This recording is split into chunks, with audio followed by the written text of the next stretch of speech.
Angkatan bersenjata Iran menyiagakan semua pasukan dan persenjataan di tengah demonstrasi yang pecah di dalam negeri.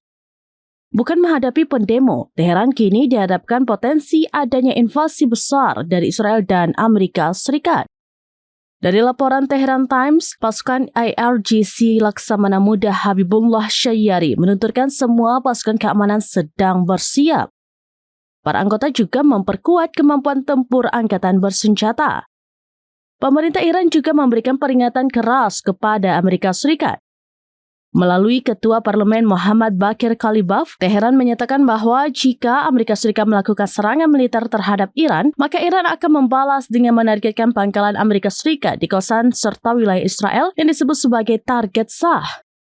Saat ini, Israel bahkan dilaporkan berada dalam status siaga tinggi karena kemungkinan intervensi Amerika Serikat. Meskipun hingga kini belum ada indikasi langsung Israel akan turun tangan, Iran berkemungkinan menggunakan rudal balistik hipersonik Fatah untuk menembus sistem pertahanan musuh. Namun sampai saat ini, Teheran tak menjelaskan lebih lanjut bagaimana nantinya serangan yang akan dilakukan jika Amerika Serikat menyerang.